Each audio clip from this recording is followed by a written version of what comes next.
Welcome to Slayerfest 98. I'm Ian Carlos Crawford. And I'm Ashley K. Smalls. Hi, Ashley. Hey. We have two guests with us today. First up, we have writer and digital marketer. Hi, I'm Aaron Reese. Hi, Aaron. Hi, Aaron.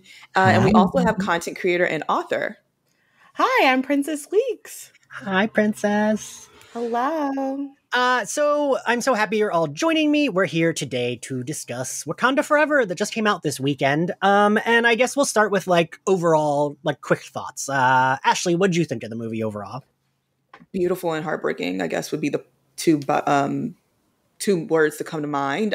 Easily the best thing that MCU has done in Phase 4. Definitely the best project to come out this year. It's very it's heartbreaking, but it's very beautiful. Yeah. Princess? I agree. I think this and She-Hulk and Hawkeye are probably the top three things that have really come out of this phase.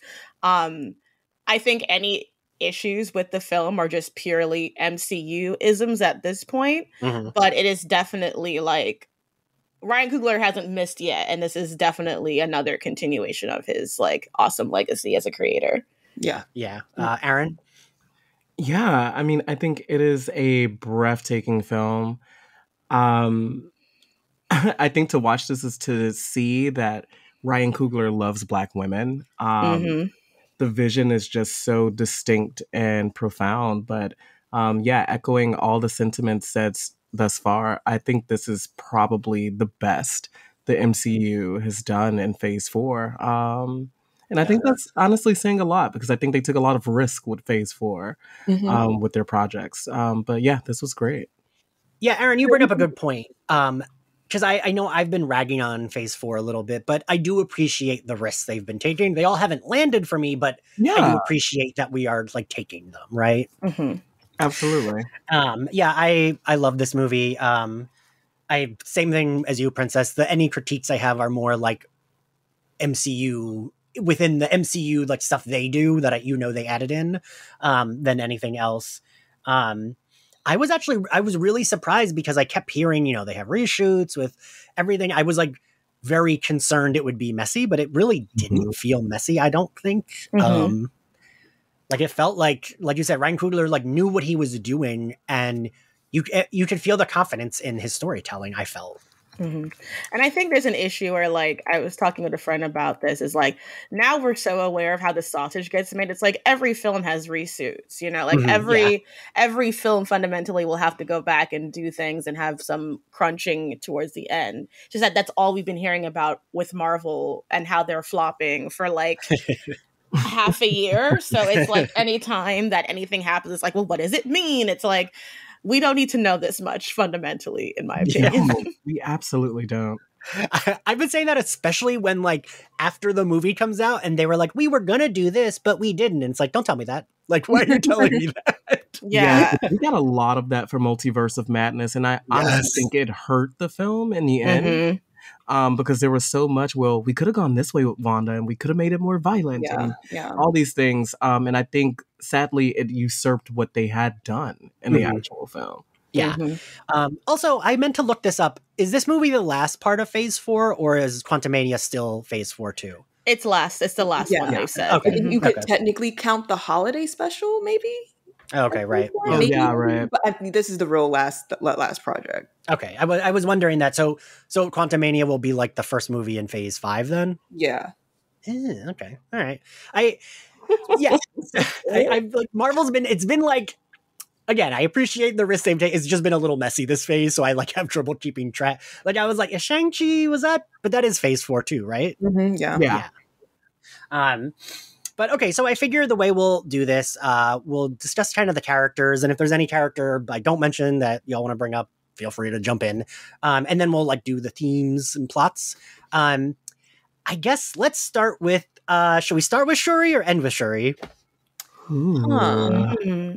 I think we should end with her, yeah. Yeah, I was going to say, let's end with Shuri. All right, who should we start with then? Let's start with, our boy Namor. I'm the Namor. However, let's talk about the reason for the season, baby.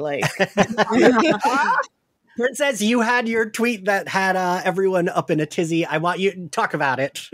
About how I said he was right. Girl, I had to like go on private because I just was so agitated.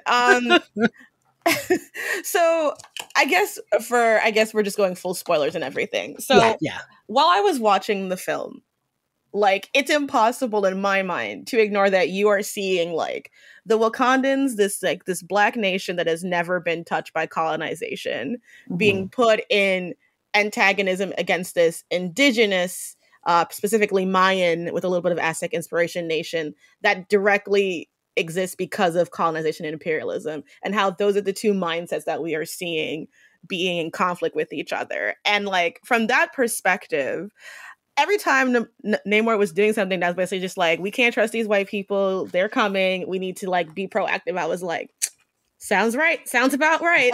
And then and then like literally like when we're hanging out with the white people, you know, it's all the CIA being like, you know, we want to like destabilize Wakanda, you know, it's just like, you know, all these little trigger words that we should be like very aware with as like, you know, radical brown people. And so it was weird to me that because so many people were focusing on like the micro inter politics of like Namor versus Ramonda and Shuri and Riri, that we weren't talking about like the larger issue of like, this is not about him having a particular vendetta about wanting to kill a teenager that goes to MIT. It's about like the CIA and all of these white governments are going to try and find vibranium in my nation. And I need to protect my people because we literally have survived like the genocide of the indigenous people in certain areas, and we're not going through that shit again. And it's like, I don't understand how like you can see that very clearly on the page and then be like, but he was mean, and then that's your argument. I'm just sitting here like, that don't make no sense to me. I think what's really so in September, there was a Marvel artist who tried to attack Tenoshi's looks, right? Oh, right. And I did a video in September, you know, which it was a complete rip of a video I did for Killmonger. I just replaced Killmonger with Namor, of like, like when you're supposed to be defending Wakanda, and you see who you're going up against, and it's like, we must stay focused. And it kind of blew up it blew up again. It was since Wakanda Forever came out, TikTok was like, push Ashley's shit. That's all she talks about. That's the page to go to. But anyways, I say that to say that I've now had a lot of comments from people like, I don't like this movie. It's putting Black and brown cultures up against each other. And I'm like, what movie did you go see, or did you even bother? Because the villain here, and I'm not saying this as someone who agrees with Namor's methods at all, but the villain is colonization. And it's like, you literally, like, there's an entire scene where we see that they try to bum rush Wakanda's outreach center. And of course, Dora is protecting it. But like, Wakanda basically made it clear, we're opening up, but on our terms. Colonizers are going to colonize. And they're like, no, fuck that. We want this. And you can give us weapons of mass destruction or whatever. Like, I think there was that France was at the UN basically saying, don't you have these weapons for us? And it's like, you don't dictate how you're going to get this. We will dictate it. And once the entire world is on the same page of like, we're never going to get through Wakanda, let's figure out another way to still get vibranium. And I mean, correct me if I'm wrong, but it looks like they got their hands on Riri's invention without her permission. Yes. Which is, again, another step of colonization. And then decide, you know, we're now going to, I understand on some level, they don't know that Namor's people exist. But it's also like, do you really think it would stop them to know that, oh, wow, there's a civilization down there too? Like, no, we see how they're reacting to Wakanda. It would never stop them. So anyways, I do that entire spiel because it's like, what we have are two cultures here who actually, we get many scenes of them appreciating each other's cultures, but they have very differing ways on how they're reacting to colonization. And of course, there's other things that are impacting that as well. But like, that is the root and that is the start of it. And so I need people to understand, like, again, not agreeing with Namor's tactics, that was supposed to make him an anti-hero, is that where Wakanda would be like, let's find a peaceful resolution, which is literally what Shuri tells him. Namor is like, fuck that. They're putting my people at risk. And he doesn't understand, or maybe he also may not want to understand, Riri Williams did not come up with this device to invade his people. that there's a group of people out there who have decided to use her intellect unbeknownst to her to cause harm, because that's what colonizers do. And I think there's a whole other layer to that about how Riri Williams, being, you know, an African American, a person of this particular place, and still being a victim of colonization despite being here, that Wakanda has to come in and protect her because her own quote unquote home would not do that. In fact, they're the main ones putting her at risk. Like, there's another layer to that of how she is also falling victim to colonization, even being from here as well. So it's like that, look at all these differing groups, whether it's shared race, different ethnicities, different cultures, being affected by the same thing, and all having different reactions to it. And you can, I think you could kind of tear apart whether what's right, what's wrong. To be honest, there are times in here where I would not say Wakanda reacted to it in the best of ways. Definitely didn't. Exactly. Yeah. Well, I don't want to cut you off, Ashley, but I wanted to bring in Aaron, because Aaron, you know, Aaron's the one who really got me into Black Panther comics properly. And one of the things that Aaron's always like told me is that in the comics, T'Challa is much less, oh yeah, open borders. He's more like, no, don't be in here. He's not. It's interesting on a comic book level. And one of the reasons I am excited for Marvel to start exploring all of these different nations is you really had, like, with the Illuminati and AVX and stuff, these weren't just smart men in a room. They were delegated world leaders. So, for instance, I think even, you know, the promise or the idea of Victor Von Doom joining and on this delegation is also something that's fascinating to me. But no, Princess, you bring up a good point, and it's that T'Challa is not kind in the books. He's not, he's respectful, sure, but I think T'Challa has much more of the fervor that you see associated with Namor on screen than the T'Challa that Chadwick gave us, which is totally fine. And like, there's, you know, they can exist in these spaces separately, and there's still a certain level of authenticity to both of those things. But I think I always direct people to, if you want to see just sort of a good story like this play out in the comic books, read Jonathan Hickman's Infinity Saga. It is incredible. But what you also see is a broken Wakanda waging war with Atlantis. But the interesting dynamic there is that Shuri is the leader of Wakanda at the time.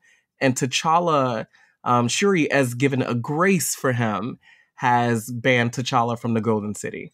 And so because of it, there's a distinct panel in this that I think sums up their interactions perfectly. And the Illuminati are having a meeting, and T'Challa basically goes, oh yeah, by the way, your home might not be there when you get back. And Namor's like, excuse me? And he's like, yeah, sorry, I couldn't stop my sister's hand, but like, and sure enough, when Namor gets back to Atlantis, it is decimated. And I don't know, I just think that, like, to assign niceties to these characters as they are governing world powers, like, it's just not something, I don't know, it's a very silly thing to slap on top of this. As sort of like a fictional, like, they should have some sort of fictional etiquette because of it. Yeah. See, okay, so wait, and is that the same run? Is that the same run where T'Challa does kill Namor? No, it's not the it does happen with Hickman's, I think, New Avengers later down the line. But no, it doesn't happen in that story. So I guess I think you might have just, I had a little bit of issue with Namor. I don't know. I really, really liked him until I didn't. And I just wish he hadn't murdered Ramonda. Like, I think he didn't murder her though. Oh, like, but he did. People keep saying this to me, and I'm like, okay, maybe I'm just maybe I need to see it one more time. But like, go ahead. Sorry, Ian. I'm like, it felt like the way I felt about Wanda at the end of Multiverse of Madness, where it was like, well, now she feels irredeemable. What are we going to even do with this character? Once Ramonda died, I was like, well, Shuri should fucking kill him. Like, I was like so mad that she had died. And I mean, you can say it was, I could see a reading of it where it's like, well, he's just attacking. He wasn't purposely trying to drown her. but like she does die because of him. And like he, you know, he tells Shuri like, you know, do your grieving and then we're going to fight again. Like he's not even like, I don't know. Like when he was romancing her, I was like, Shuri should join forces with him for sure. Like, yeah. I will say, to be fair, they went to his home and they killed 2 of his people. And that's the thing that I feel like people like just totally, to be fair, like you can't frame it like he woke up one day and was like, we attacking Wakanda if they don't want to join us. Like you can't even frame it that way. Like you have to have some nuance. I'm pissed off too because he killed my mother.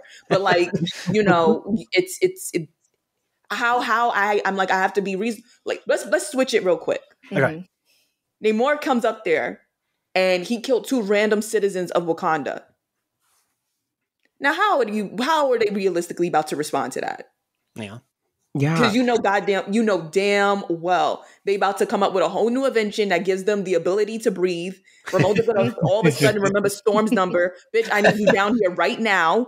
And it's gonna be a wrap. You know, so like let's so I'm just saying there's some nuance here. This is why I'm like, I'm not here to I'm not here to redeem Namor at all. No, I know. I just want some nuance to it because I do feel like in the way that I feel like they wanted to try and add some nuance to Wanda's character and make her look like more of an anti-hero by the end of Multiverse of Madness, where it's like, oh, it was the dark hold, but it kind of fell flat.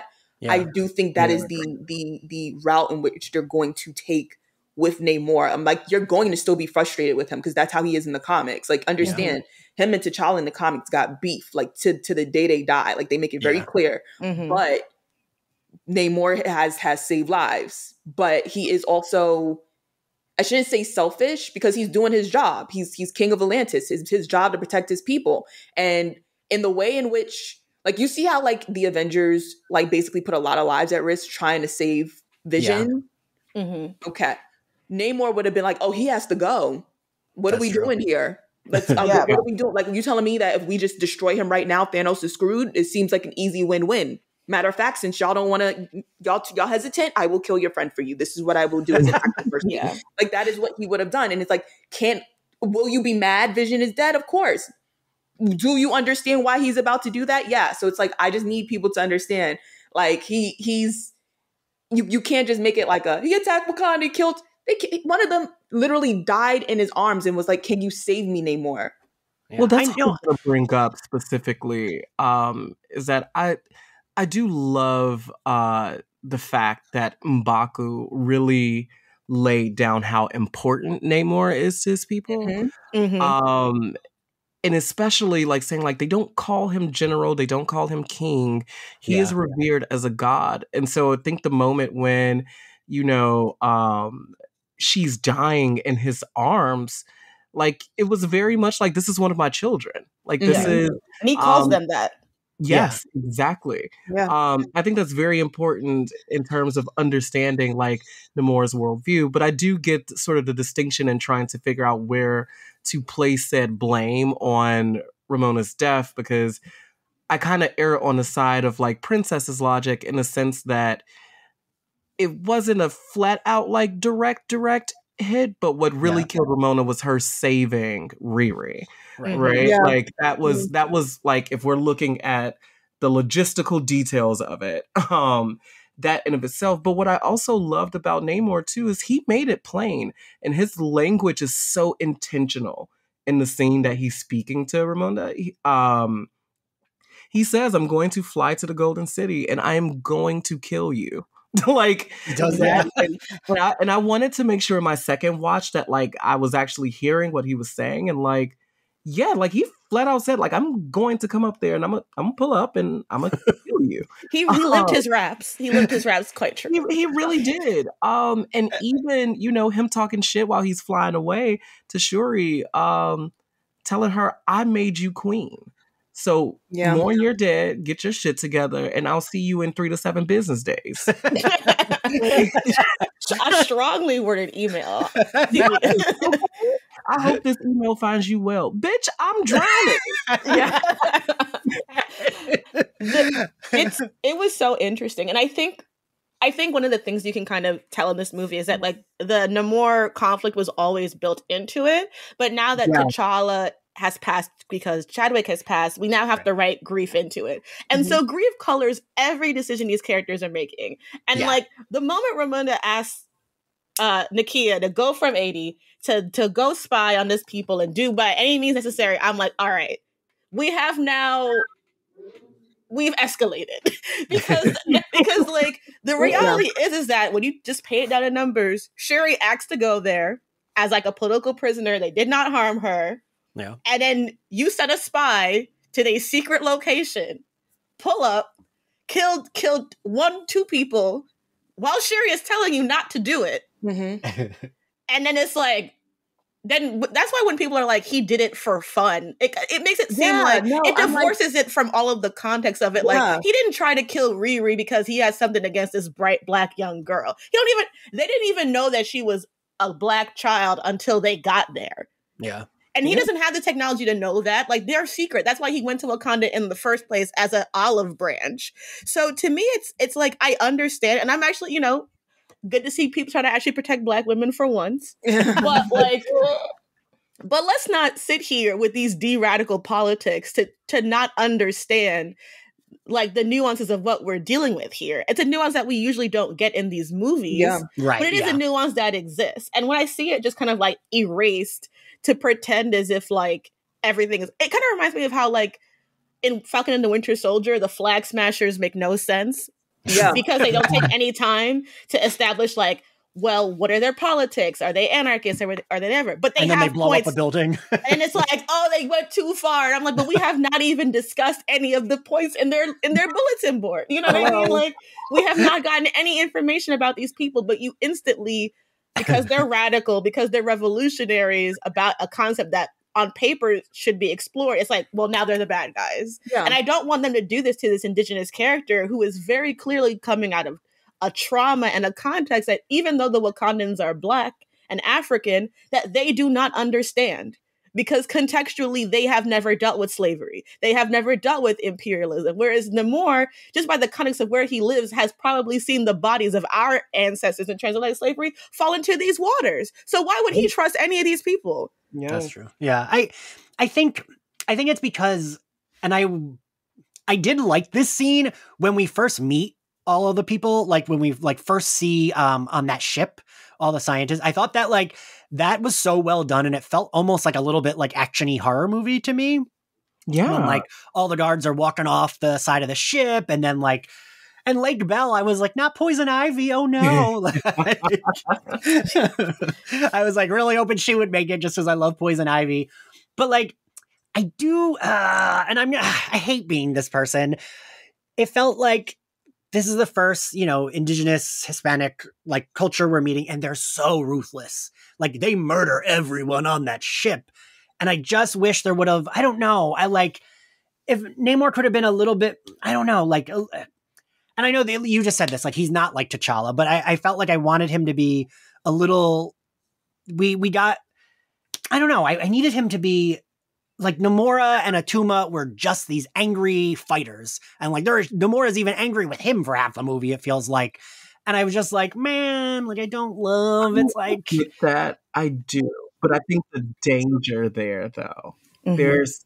Like, I get exactly where you're coming from. But and I'm not trying, I hope I don't sound like an asshole. I'm not trying to like. You don't. But I think especially when you're dealing with characters of color, especially with something as so specific as indigenous of Mayan heritage, is that whether we like it or not, like white audience are going to take that type of depiction as a sense of exceptionalism. And the problem with that, though, is that white audience will still say, well, you know, Namor's, you know, the nice savage, like, right, and everyone else still fits the bill. So like, even I get what you're saying from like a character like standpoint, but like, I mean, honestly, this has been Namor's MO like from jump. He has been Mr. Steal Your Girl, Mr. Eyebrow Thin, like eyebrow arches on the comic page. And like the thing I've always related to Namor, honestly, and this is something that I do want to explore later when we talk about Shuri, is that in the comic book medium, specifically with TV and film, you never get to see righteous anger explored. Yeah. And I think anger was a very valid part of this film on both sides. And I think the way in which Shuri handles anger, for instance, I think is not only prolific, but I feel like it's real. And the thing that always sort of like detaches me from a lot of comic book media in general is that we are not superheroes. We weren't born with an X gene. As much as we want to be. I don't have a penthouse in Westchester that can open up, basketball courts and have a jet like under the hood. And so because of that, human emotions plague us in a much different light than it would be of someone of superhero origin. So when you see that type of anger, that type of frustration, it's real, it's authentic. But I feel like a lot of superhero media not resents it, but they shame that sort of like that sort of reaction. And when you do see that reaction, it's embedded in characters that are so drenched in trauma that like they don't know up from down. Case in point, Bucky. Bucky's a great example of that. And I'm like, y'all will never let that poor man have a mental health day. But the reality is when Bucky screams, when Bucky has a scream of rage, it's not taken seriously as human frustration and human anger. Because it's like, oh girl, his head has been in a blender for like 15 years. So can't really resonate there. Well, to build off what you're saying, Aaron, which I totally agree with. I mean, let's look no further than Magneto. I mean, like, his entire, like, I remember as a child watching, like, the first X-Men movie. And even though I must have been, like, maybe no older than, like, as young as 8, maybe old as 10. Just as a little Black child, I understood his rage perfectly fine. Like, I remember when the part is, like, where he's like, this is going to destroy most humans. And I remember going to my mom, like, I know that's bad, but I understand. People are mean. And it's like, how, like, you know what I'm saying? It's the same rage. And we're so used to seeing that from white sources, even though Magneto is a Jewish man. But we all understand why he's upset. We all understand, like, the Holocaust trauma. You saw humans kill other humans. So why would you think they would be better to your kind? And to me, it's no different than Namor. Because Namor is experiencing that exact same trauma. But because he's brown, we're taught very hard not to be radical or revolutionary because that comes with bloodshed. But nothing that we have gained in our lives has ever been from us being respectable and nice. Right. So to me, instantly, I'm just sitting here like, he said he's about to, when he was killing all them conquistadores, I was like, this is delicious. Can I get some more of this, please? I was like drinking my little Diet Coke, like, this is very lovely. In front of my salad and everything. I was very pleased. So, like, and we don't get that validated. And I feel like Coogler, as much as he can, was trying to validate that anger. Because I think, like, of course, we're going to have issues with like, his choices. But we should also have issues with the fact that, like, why is Wakanda so comfortable with the CIA? Right. Yeah. Why are they so willing to work with these white institutions, but not Talokan? Right. You know what I mean? Like, these are questions that we don't usually get to ask in Black media because we're usually put in a different position. But we cannot view Wakanda as if it's like Trinidad and Tobago, or like if you just took Chicago. This is a nation untouched by the rampantness of anti-Blackness. Until now, it's allowing itself to be open to it. So it's a different kind of privilege than we've ever seen in Black media. And I think that's worth exploring. And that's when it gets a little bit trickier than just pitting Black and brown people against each other. Yeah, I guess I feel like probably I'm a little bit like, so a thing that also I was like, oh, that's corny. When the way Namor says his name, like, with his thick Hispanic accent, I was like, oh, that sounds like he's saying no love in Spanish, but like, that would be corny. And then like, that is what it is. And I was like, oh, I didn't love that. And I feel like maybe I'm probably touchier because it's like, oh, they're like yelling Spanish at each other for most, like, and I just didn't want them to be the ones that are fucking killed Queen Ramonda. Like, but I do get what you're saying. And I'm probably like, a little touchier about that aspect of it. That's probably why I'm being blah. But I do get what you're saying. You are right. Like there's more nuance to this than, especially in the MCU, let alone in other movies, but especially in the MCU that we normally get. I do totally see what you're saying. Yeah, I don't know. I really hope I don't sound like an asshole. It's all of those opinions are valid. Listen, at the end of the day, we are talking about a sub-Atlantic man that has 4 angel wings dusted at his ankles. You know, like so the suspension of belief there, is pretty, ground zero. But I think the things that like myself, Ashley, and Princess are just sort of talking through.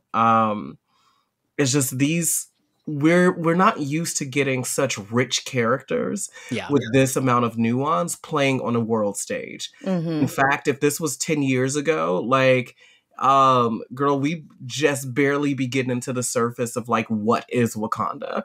And to be able to explore this in a sequel, I think is really profound. So if nothing else, I think taking a moment to acknowledge that, there's a lot of discourse to sort of sort through simply because it's a feast. We're not used to having this much representation and it being right representation. Yeah. You know, I kept thinking that this movie, like it felt so sprawling that it almost like if this had been like, take the Marvel out of it, the movie would have worked, right? Like I feel like if this were like a sprawling like sci-fi fantasy that wasn't connected to a comic book, it still would have worked like really well. But yeah, okay. So who do we want to talk about next? We want to talk about Ramonda? Sure. Yeah. All right. Ashley, do you want to start off? Sure. I mean, when we first see her is in that scene and when she has to give the very unfortunate news to Shuri. Yeah. Angela Bassett is my favorite actress of all time, and she has been since Tina Turner. Because I spent about 10 years of my youth thinking she was Tina Turner. So when I came to and realized that is a completely different woman, I was like, well, clearly you now have this title in my heart if you can convince me you're another person. But I say that to say that you can tell she went in with a mission. I mean, the entire cast had, 2 kind of jobs here in that they have a job as, their regular job as actors with these characters, but also as they're bringing in this extra element of a very real death that impacts them as people who knew him and an audience who was impacted by him in terms of as a person and his talent. And so for Angela Bassett specifically here, she has this, even on the red carpet, she calls him her son. So, she is carrying, you could see that from how she deals with her dialogue with Shuri. And, you think about the fact that we don't really see her in Shuri's lab in that first movie. It's always T'Challa. And now she kind of has this, she knows she has to fill in these shoes of the family member who checks in on her because she'll get lost down there. And then, of course, continuing that role of mom, but then the biggest role of all being also queen of this nation that now feels lost. And she does this, she elegantly blends this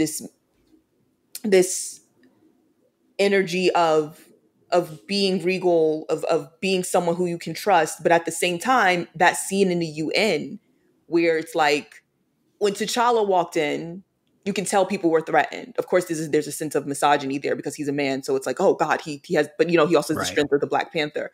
And so you could, she says it, y'all think we're lost. Our leader is gone. Our king is gone, whatever. And she has to make it very clear in a really threatening way. Like, don't get it twisted. We're sad as shit, but we'll take that anger out on you since we ain't got nothing else going on right now. And like that scene in the UN was very both endearing.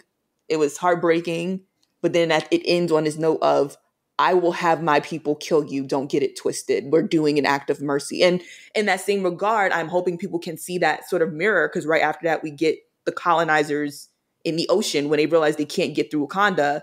And so we see Wakanda showing an act of mercy and they more saying, fuck that. But I think the way in which Angela Bassett and Ramonda as the character has to do all these different things and kind of go through it seamlessly, going through, I mean, Shuri even says in one scene when she hangs up on Ramonda, oh my goodness, I can't remember her name. The new the new Dora Milaje character played Anika? by Anika? Yeah, there you go. When she's like, "Did you just hang up on the queen?" And Shuri's like, "No, I just hung up on my mother." There's a difference. I like that. There's a difference. It's like, you know, that sense. And then it's true. It's like when Ramonda was talking to her there, I mean, she does of course flex the queen muscle, but it's also like that was a mother concerned for her daughter, and a daughter who's being hard-headed and is like, we gonna go in there because we know what Namor is about to do. So it's like there are so many different hats that Ramonda has to wear here. And so I just really, I mean, this is far from like Angela Bassett's best work. And I say that in a compliment in the sense of the fact that she did that. And it's like probably not even top 5 of her performances. If you're not familiar with Angela Bassett, the actress, like she should have had an Oscar a long time ago. Icon, true. Just Ramonda as queen was fitting. And then losing her, I don't know if we're there yet or if other people want to speak on Ramonda, but I mean, we're talking about her in general, so we can talk about that aspect too. I just, going to that matter of her going in, the reason why I bring up the matter of her going from mom to queen, back to mom to queen, is because I feel like that actually on some level kind of affected some of the bad decisions from Wakanda, as in not trusting Shuri when she was in, I'm sorry, I'm going to probably say Atlantis from time to time because of the comics. I know, I keep having to remind myself that that's not even, they don't even use that word. That's not what it is in the MCU. But like, Shuri asked to go down there to protect Riri, and because she felt like they would not kill her. Yeah. Ramonda, understandably from a queen perspective, she probably would have had to say, Shuri knows, like, I can't risk my country, I can't risk my people. Shuri, made this decision. I'm hoping she made a good decision. From a mom's perspective, a mom's gonna be like, fuck that. My son is gone, my husband's gone. I'm not about to lose the last person who's here. Let me go to someone who knows how to infiltrate. And 2 people ended up getting killed, and that's put Wakanda even more at risk. Was that the best decision? It wasn't. She wasn't thinking as a queen, in my opinion, in that matter. She was thinking as a mother. Yeah. And so you can see that that very delicate place that she was put into, and how that line was blurred. And when you're watching, you just see her as the queen making these decisions, but it was like, that wasn't the thing to do there. That entire movie would have been a completely different conclusion had she just trusted Shuri in that moment. And she didn't. Well, I shouldn't say she didn't, but she was scared, and it was understandable fear, but it was not a good decision to make. And so I think that's a delicate thing to have to present on screen, because T'Challa didn't have to worry about things like that. He just got to be king all day. Like he cared for his family. Don't get me wrong. I mean, there's a scene where he like protects Shuri, even while he's getting his ass beat. All of a sudden, he finds like the strength of a million Black Panthers. Like, hold up, but baby sister, yeah, exactly. But it's like he gets to always know that if something happens to him, Shuri and Ramonda are back at Wakanda protected. Right. Ramonda can't do that. She can't afford it. Well, that's interesting, because if we may talk about like the post-credit scene, I wonder when that was put into the film, because I feel like as a grandmother now all of a sudden of this child, I felt like she was making a lot like, this is my only living family member. Like, it's like, but you got this little boy in Haiti that you also have to protect, that would also you need to protect Wakanda for. So I do wonder, like, if that was like an addition that came in afterwards, that they like, oh, this is a sweet thing to do, or that was always in there. Because I feel like, I don't know, I never had my grandparents, so I don't know directly. But like, they did allude to it. They alluded when Shuri and Ramonda went to shouldn't say the beach, but when they went to like the edge of Wakanda. And that's what she was gonna say. Okay. Wait, remind me. What is it? So they were talking, and Shuri was, upset, and this was around when she said something around like, I would burn the world.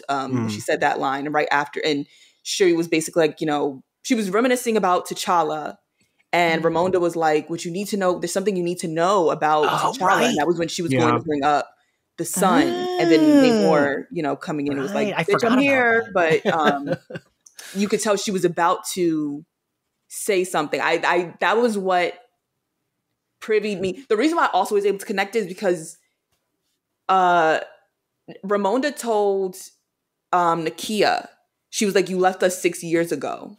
And I was like, wait a minute.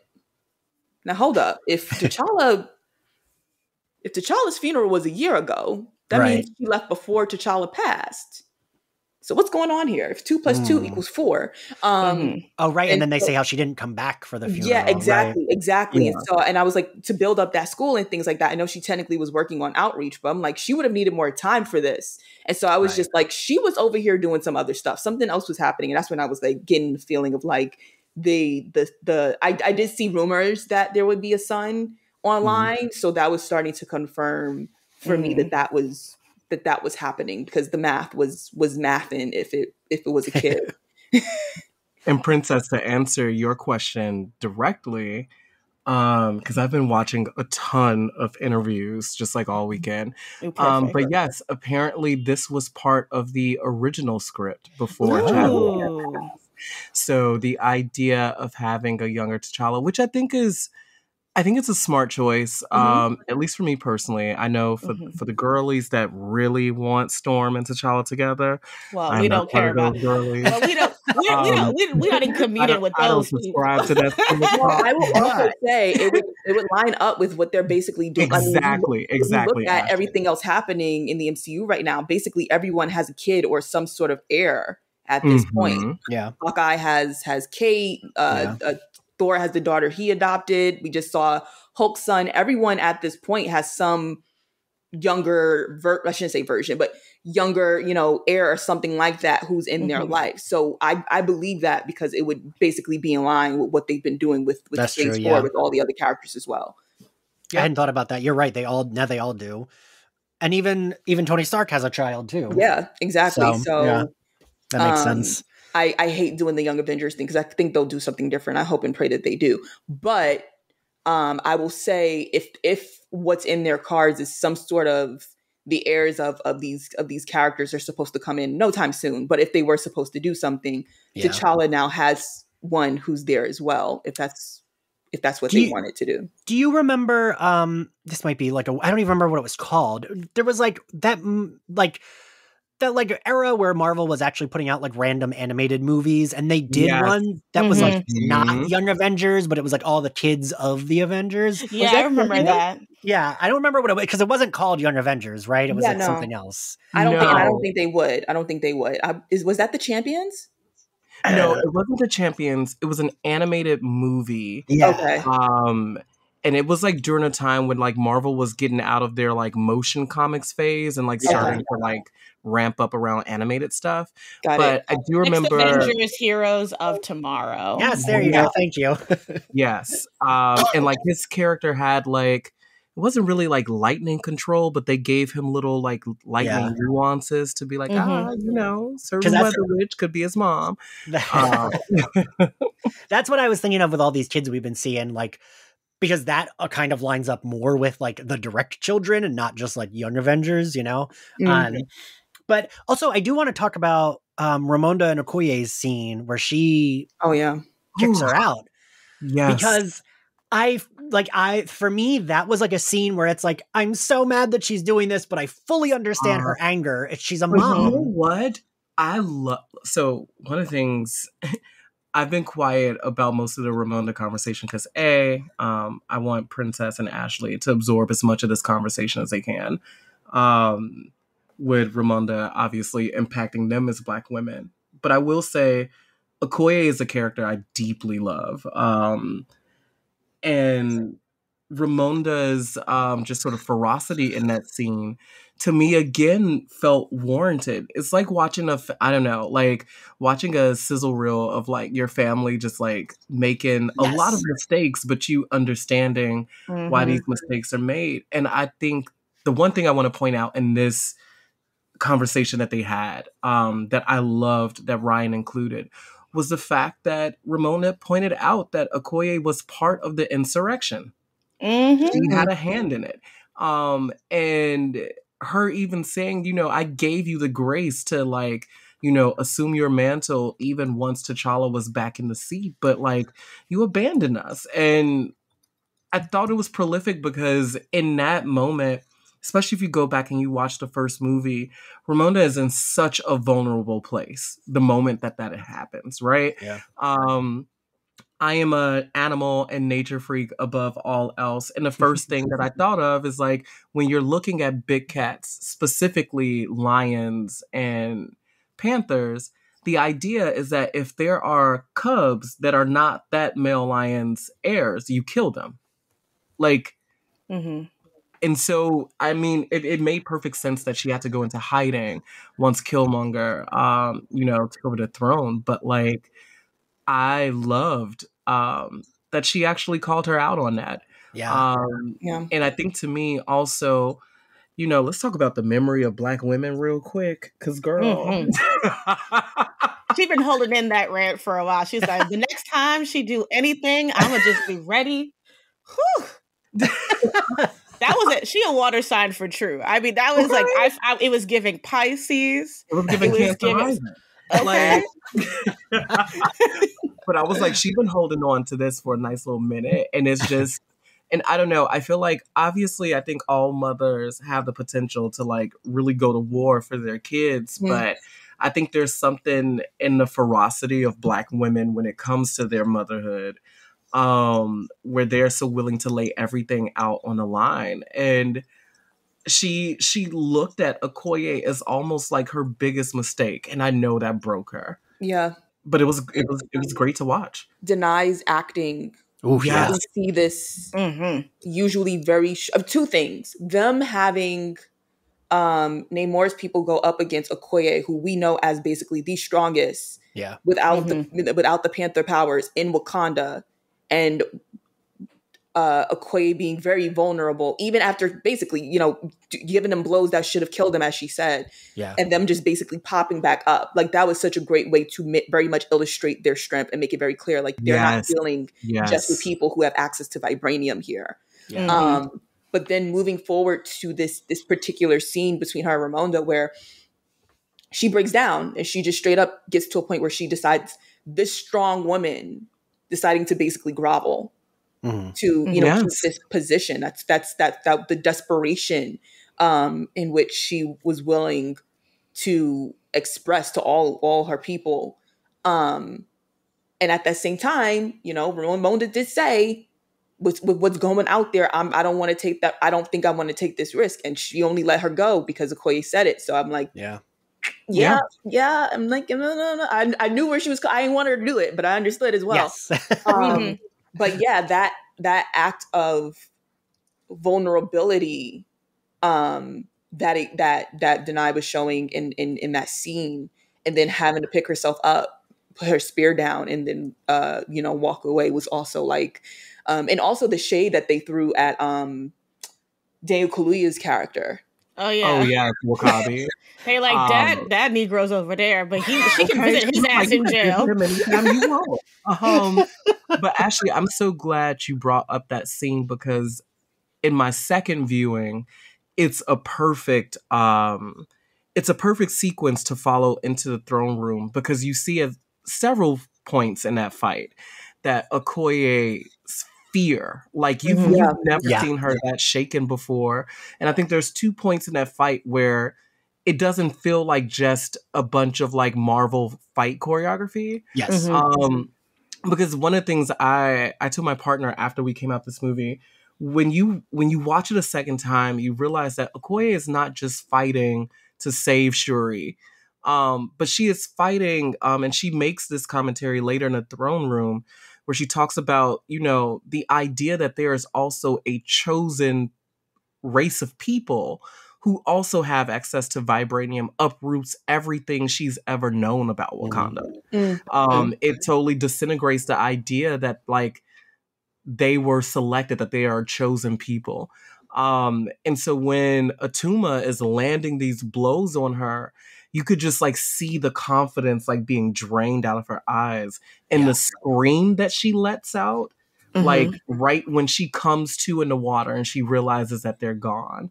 Like she's failed, and like you feel the weight of that, of her coming to terms with what just happened. Denai is just a quadruple threat because like actor, playwright, everything. Yeah. She's a playwright. She's written several plays. Yeah, I love that. Yeah, she one was of them actually is in she was in Shakespeare in the Park also over the summer. Oh, I love that. Oh my God, she was. yeah, she was Richard III. And you know, working on the Michonne spinoff, which is why I feel like she's doing a little bit less in this film. And I feel like part of that was this. But I when I was watching the film, because I've been rewatching Star Trek, I was like, it's like when Worf gets attacked on the show. It's like, oh, yes, if they can body Worf, it's about to get. So just watching that exactly is like, you're just like, Okoye is the Dora Milaje. I was like, everybody else is like, you know, it's like, this is, you know, I felt like that TikTok where it's like, we're here to see the Temptations. You know, it's like, no, we're here to see Okoye.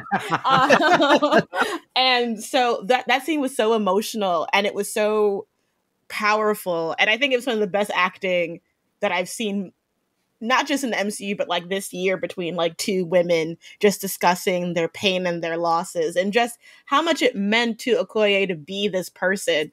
And I was just like, my heart sank for her. I was like, girl, I'm so sorry.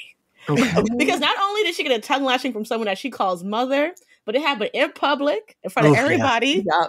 In front of men, girl. In front of Umbaku. In front of Umbaku. The last person she want to have anyone see her. I was like, oh. I'm sorry, when he called her a bald head demon. Exactly. Yes, that line. Please listen. I love my school town, but like it is very much population of Black people here is below 10%. So I bust out laughing at the scene, and everybody looked at me like I was crazy. And I went on TikTok to see people were like laughing. I was like, all right, it wasn't just me. I'm not insane. Like, that was the gag. That was just funny as hell. And it's funny that you said she doesn't do as much in this movie, because I do feel like you're right, like she's not in it as much, but like they gave her way more acting to do, I thought. Oh yeah. And like she fucking killed. Like that scene between the two of them arguing, I thought that was such a good scene because you understood, right? It was like, Ramonda isn't wrong, but like, I don't want her to check like her out, but I get it. Like, and I had forgotten about the insurrection until she said it. And I was like, ooh, yeah. It was like hard to defend her more in my brain when I was like, no, but she's upset. Oh yeah, she did do that. Like, yeah. It's like when you get in a fight with your partner. It's like, remember how 3 weeks ago, I told you to do this thing and you didn't, and I said nothing at the time. And then you did it again, and I said nothing. But now that you have done something, now that you haven't taken out the garbage today, I'm here to remind you of everything that you've done this week. But yeah, I guess we could talk about Okoye. I mean, we kind of did already, but I think that was actually probably my favorite fight scene, the one you guys were talking about, on the bridge. Yeah, it was so fucking good. And I think you're right, Aaron. It didn't feel like an MCU, like in a good way. It didn't feel. Because you know, MCU fight scenes have what I call tags in them to like remind you that it's an MCU fight scene. So like case in point, if there's ever a flexible femme-facing character in the room, she gonna do one of those Black Widow twisty twirly things around the neck. Like you gonna always get that. Her like piranha. Yeah, exactly. But I felt like one of the things I liked about the fight scene with Okoye too is that, first off, like, I would imagine a vibranium spear ain't like shit to like carry around. Like, that's probably at least like 40, 50 pounds of just whatever. And so I felt like there was such an emphasis on Okoye's strength. Yeah. And that scene specifically, like when she's stopping herself from like sliding off, the edge of the bridge. But again, to do that with also the masterful acting. Just great. But like Princess said, Okoye is the Dora Milaje. So like when you felt that loss, it was just like, all right, girl, I don't know what to tell you. When she showed up talking to Nakia earlier in that little Adidas jumpsuit, I was like, okay, girl, I know you in mourning. It's okay. $100 on deck, don't you, babe? I love how they were supposed to be blending in on a college campus in that. And it's like, ma'am, Meanwhile, she's wearing an Ivy Park two-piece. Okay. Right? Wait, hold on. Wait. This is a personal attack. That's what I wear on campus. I'm sorry. If it makes you feel any better, I'm in Ivy Park sweatpants right now. So Me too. yes. Come on, sisterhood of the traveling pants. Mm-hmm. You're two of my favorite bougie ladies. Truly. It's a lights out here. But you know who else I want to talk about is Riri Williams. Yes. My queen. Because one thing that I loved about Ryan including her in this is I believe it was an interview where he talked about like some, shouldn't say a criticism, but that he did hear some takes about, you know, the dynamic between, you know, what would be Wakandans, Africans, and African Americans. And we did see that dynamic because we have Killmonger come in, who's like, you know, this feeling of being left back and betrayed. And so what do we, you know, we get this different dynamic of the Wakandans going to get someone and protect them. And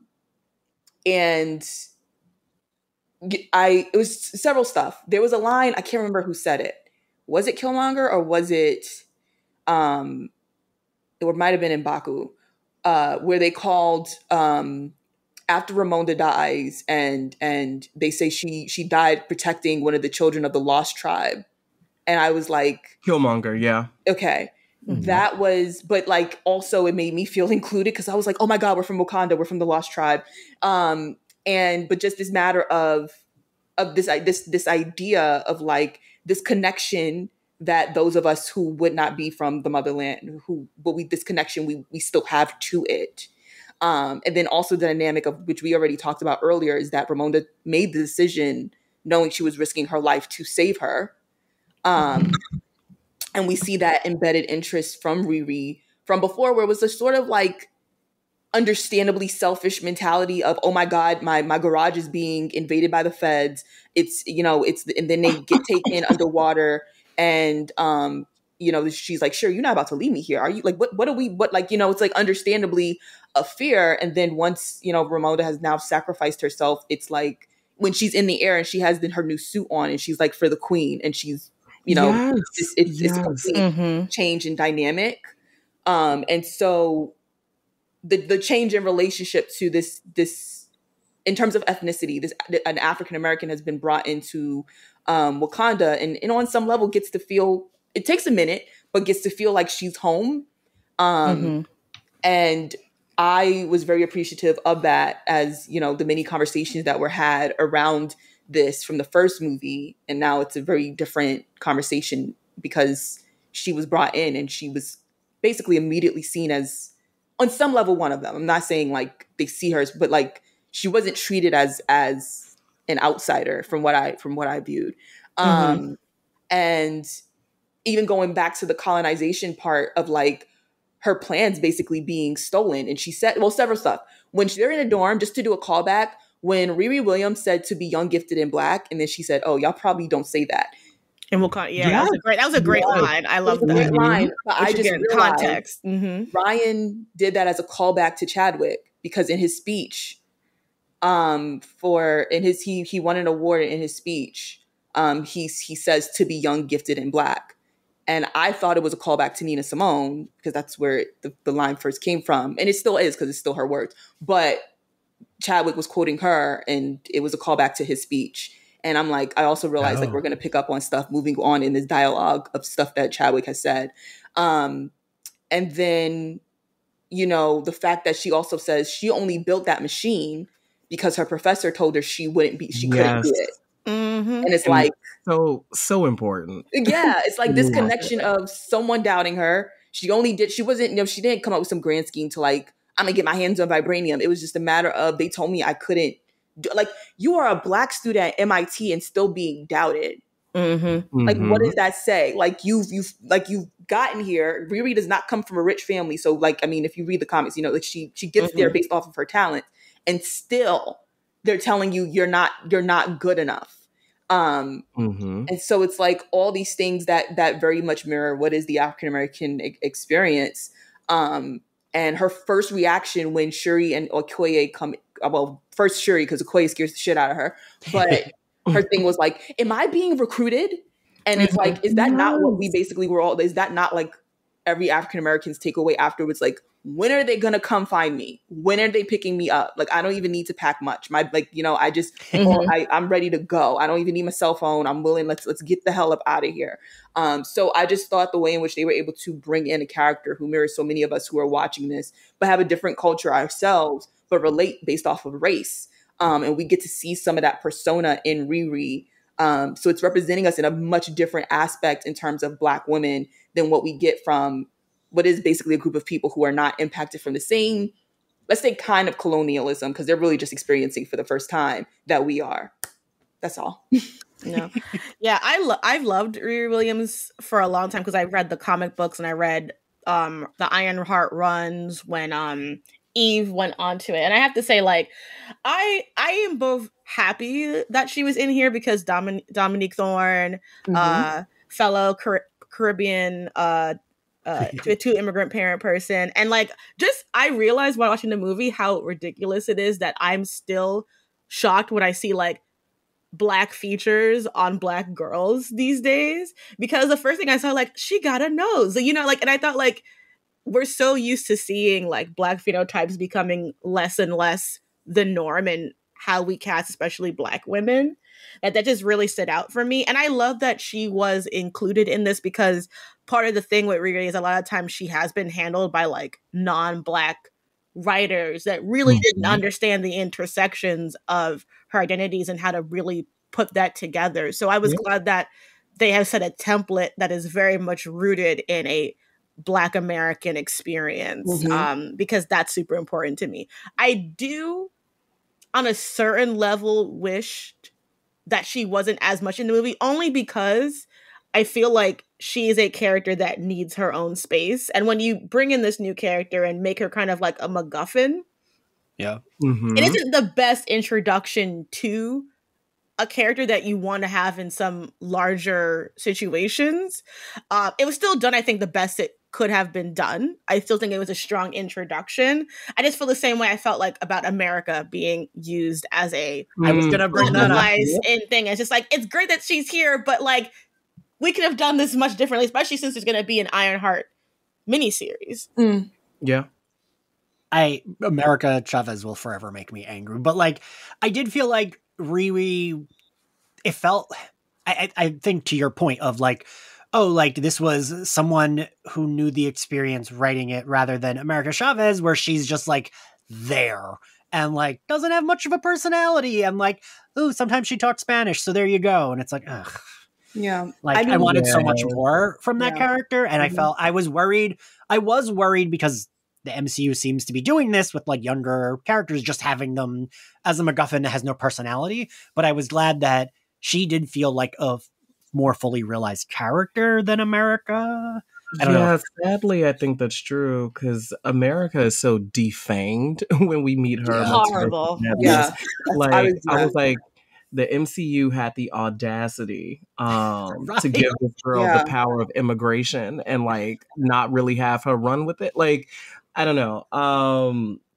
America is definitely, I feel like, the textbook example of like, you can allow a MacGuffin to MacGuffin, but like at what cost to the story and to that character.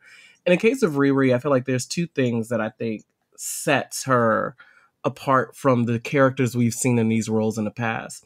The first is she now has a forever bond with Shuri.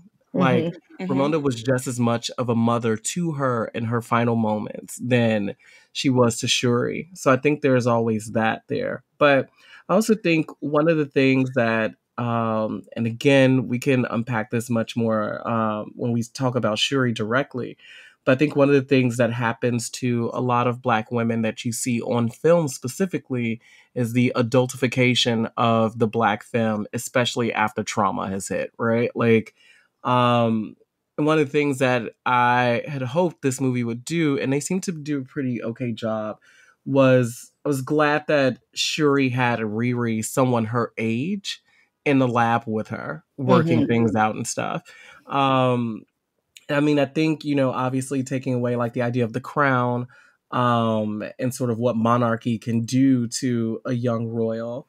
It was just very grounding for me to see them and to working in the midnight hours, like in the lab, and them figuring out together that, this is Namor's weakness, et cetera, et cetera. But I love that she was just as much an equal part of creating that solution. Also, a really fun fact that I noticed watching it the second time around is if you look at Riri's head really closely while you're watching her in the Ironheart suit, you can see the impression of her braids on the top of the suit. And I love that. Like, I love that so much. Especially, Princess, you brought up the fact that, like, you shouldn't be surprised to see, Black women casted in roles and them having traditional Black features. But the first thing I thought of when you said that, I was like, it's normal to have that feeling, because this is still, we still live in the same world where, like, Zoe Kravitz played Catwoman. Mm-hmm. And not to say that there's anything wrong with it, but we all know that there is, the idea of lighter representation that a lot of white Hollywood types will select over having, I don't know, a dark femme present. So it's worth pointing out. Mm-hmm. And I think that's so key. And like Ryan Coogler loves, like, not just Black women, I think, but like Black skin and Black people. Like, everyone looks so good, and I'm just like, this is very nice. Yeah, it was a very beautiful cast. Let's just everyone, just both from Tenoch to the Wakanda, like everyone, like they turn on. I don't know if they decided to make that part of the casting experience, but I believe them if they did. But yeah, no, that was a beautiful cast. On the casting paper, it was saying, "You better serve United Colors of Benetton." I felt like Lupita looked even more gorgeous than usual. Look at her, like she looked, especially in that white. Yes. Like, if she bumped into me, I would apologize. I don't know. I feel like every time Lupita came on screen, all I could hear is Beyonce's "Thick" playing in my head. A vision. Truly. Yeah, let's talk about Nakia. I kind of, because we didn't see her a lot in the promos, I was like, oh, is she not in this that much? But I was glad that once she was in it, she was in it. Because I really liked that character. Mm-hmm. Yeah. And I liked, I really liked, she had good chemistry with T'Challa in the first movie. Like, I was worried that maybe, which is understandable, that Lupita was like, oh, I don't want to do these Marvel movies, because, she hasn't been in any of them since Black Panther.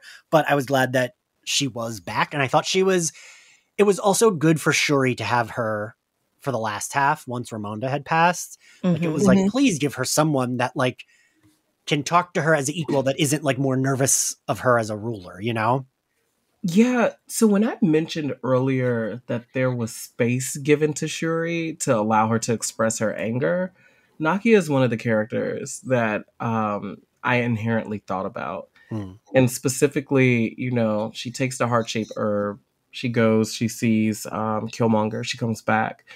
And I would like to think that Nakia probably is a little bit more privy to that process than most because of her relationship with T'Challa, right? So she inherently knows that something not good happened. I just need to get the specifics. But I love that, like, in Shuri's anger, where she, like, has that superhuman, like, push of the Dora Milaje costume, that immediately, Nakia's not reprimanding her or telling her to calm down. It's very much, okay, we need to get you a suit. Yeah. Right. Like, let's funnel this. And even right before, like, they board, the big Wakandan cruise ship, this was absolutely given the Wakanda Antarctica Cruise 2022. But when they're, sort of assembling on this deck or whatever, I love that she takes time to center Shuri. And then, just like a Black maternal figure, who did you see? And Shuri's, like, not having it and being like, no, I'm good.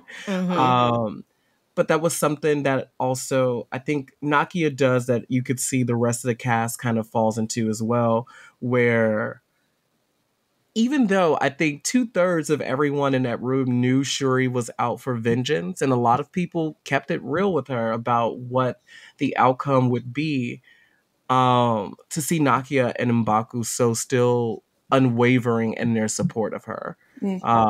Because like Nakia just casually mentions to Shuri, like, you know, if we make it out this alive, you can always come stay with me in Haiti.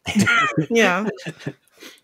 Casually. Just, you know, for flavor. Mm-hmm. Hey girl, like if we don't get impaled by the fish people, come on see me sometime. Oh, that's so funny. Yeah, I really loved Nakia in the little bit, like always stunning. You know, loved her getting to go to Mexico because, you know, our Kenyan Mexican queen out here going home. Yes. Going to the motherlands. I also, just on like a smaller note, I really loved how they showed Haiti, because Haiti is such an important part of like African diasporic culture that like to see it portrayed in like such a loving and affectionate way, of it being portrayed as like a home for people, like a place that people would want to be, and not just, you know, framing it within the usual like global poverty politics of the world. Like, it was so reassuring. And even the fact that they named her child Toussaint, I was like, okay. Yes. I was like, we're not, I mean, if anyone is similar to Namor, I mean, it's Toussaint Louverture. So I was just sitting here like, okay, choices are being made. I'm down with it. And I just love that she had her own life. And it made me really wish we could have seen Wakanda during the snap. Because I definitely was thinking like there's so many things that T'Challa had put into play that he never got to do, because first he got snapped and then he was gone. So I just was thinking like I would really love to know sort of like what these characters were doing, because it's implied that she got pregnant and had that child during the snap. So she was like a single mom in Haiti raising her kid. Like, yeah, because Princess, I want to see that shit. Well, see, that would help to kind of bring some context to why Ramonda would know about him, because she lost both Shuri and T'Challa during the snap.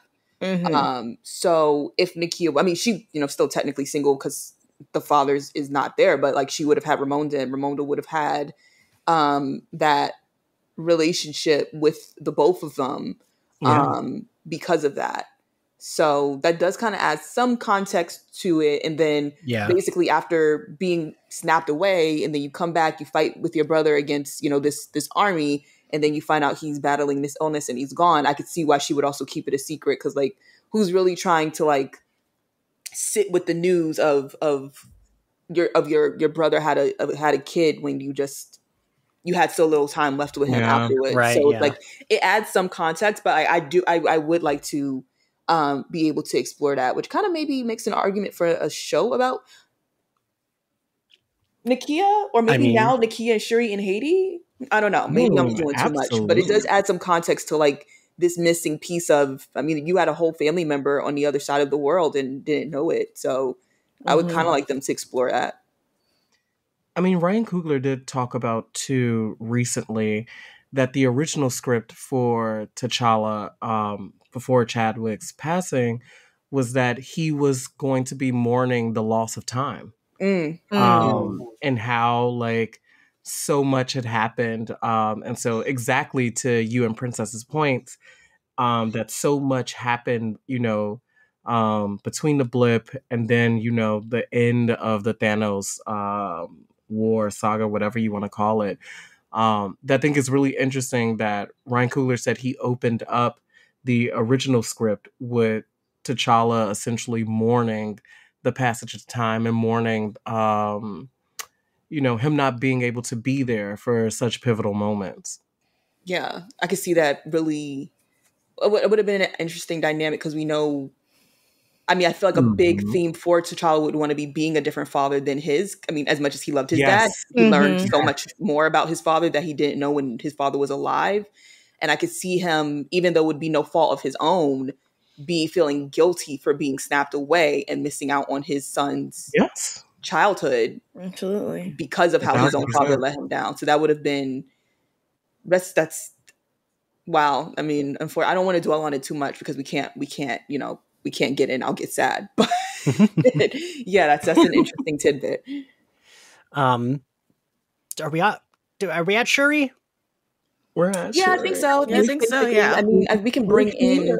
I don't know if M'Baku had enough for us to. I think most of what I have to say about M'Baku is kind of intertwined with what is unexpected guidance that he very much gave Shuri. Yes. I mean, for me, anyways, unexpected guidance. I mean, M'Baku has always been a very good leader. That's why his people felt no fear in being kind of separate from the rest of Wakanda, were able to do very well. But considering his distrust of, Shuri's tech and things like that, I say unexpected. But he was very much the guiding figure, saying guiding light seems very cheesy, but he was able to guide her in a way in which all the people we saw her grow so close to in that first film, I feel like he was the one who made her feel heard in a way. Like, he wasn't going to her saying, you should do this. He was going to her like, unfortunately, not only are you like mourning your mom here, but you have an entire nation who's now looking at you. Yeah. And it's, I wish I could say no pressure, but unfortunately it's pressure, but it's about what you want to do. This is not me telling you what you should do. And a side note of like, when Shuri hit him with the line, he told her to follow her heart. And just so people know, I lost my mother a couple years ago. So when Shuri told M'Baku, I just buried my mother and my heart is with her, a bitch almost had to walk out of that damn theater. I was like, Ryan, you it's real. You're a great writer, but you rude. You rude as shit right now. Honestly, rude. You hit me a little too hard. Like, I said this on TikTok as well. Like, the way grief was such a big thing in this movie, but not just tied to Chadwick. They decided to tackle it as a more so, I think, on some level, like a universal concept, like how grief turns into anger, which I think you could honestly use that argument for Namor. How grief turned into anger even for Shuri and her having to bring herself back down. It was just like, my God. But yeah, M'Baku was a very, it would have been literally a completely different story for Shuri and the choices she made if he wasn't there.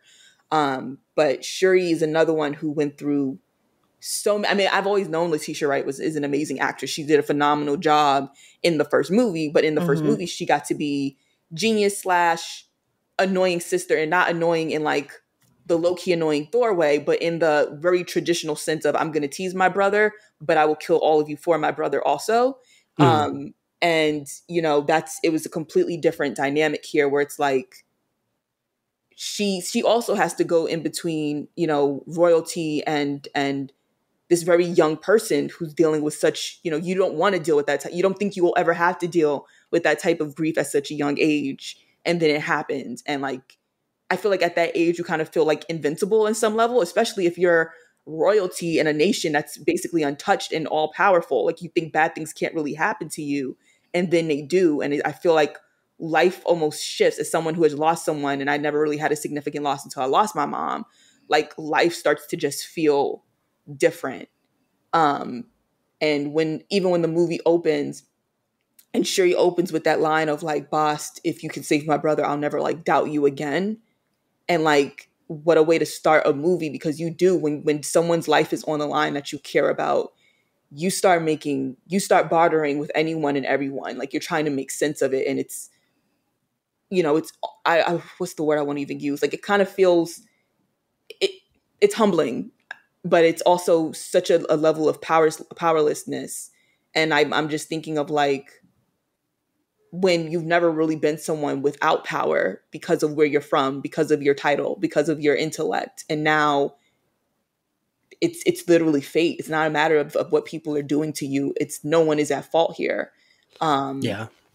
It's sorry, I'm just going on a tangent, but like they did that in a very, I mean, Ryan, every decision that he made here, because things could have gone left real quickly, but he was very intentional with everything that he did. And I know that wasn't an easy thing to portray as an actress, but on the same level, I know also for Letitia, on some level, it wasn't acting, because watching her interviews describing how that news of losing Chadwick was delivered to her, you can see it coming out in many parts of this movie. Yeah.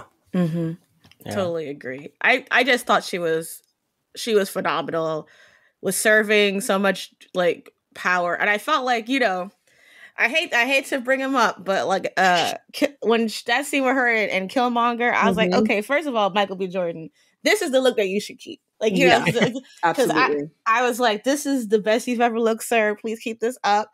But I just like, I think the thing that was so unsatisfying about Wanda giving into her rage in Mountains of Madnesses or whatever the hell is because it's like, okay, girl, this is a pivot from nowhere.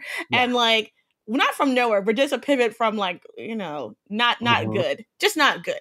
And then you just seeing this slow grinding of Siri trying to maintain her emotions, and she just needed permission. She needed someone to tell her like, you gonna throw hands, and she was like, you sure? Goddamn right I will. And I was just like, I get that, because we don't get to be angry. She's trying to be this princess, trying to be this ruler, trying to be a billion other things, and what she is a very angry young woman who has lost the most important people in her life back to back to back. You know, she lost 5 years of her life. Yeah, there is so much loss and anger there that is valid and needs to be processed. And now she remade the heart-shaped herb. She remade the heart-shaped herb with science. Okay, she is ready, and I just felt like I love that. Like, I know we talked about, you know, Namor and feeling conflict about his rage. I love it when we get to be angry. Yeah. I love when we get to be flawed and wrong. And loudly wrong in media, because Tony Stark got to do it for 5 movies. So, girl, sorry, you just got me out of character and out of pocket.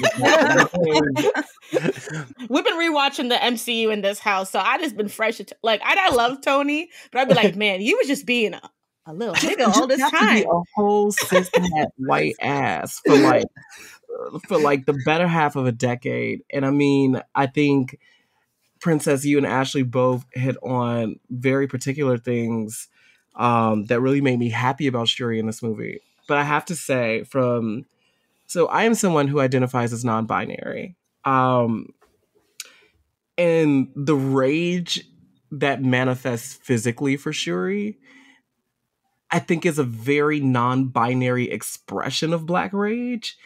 And so specifically, because here's the thing, like, if any of you are into astrology, you know, I'll tell you I'm a Leo all day long, Leo stellium, all the good stuff. Why does that fucking matter here?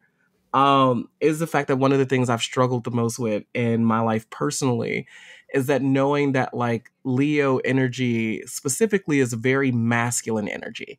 They're considered literally like the dads of the zodiac, with Cancer being the mom.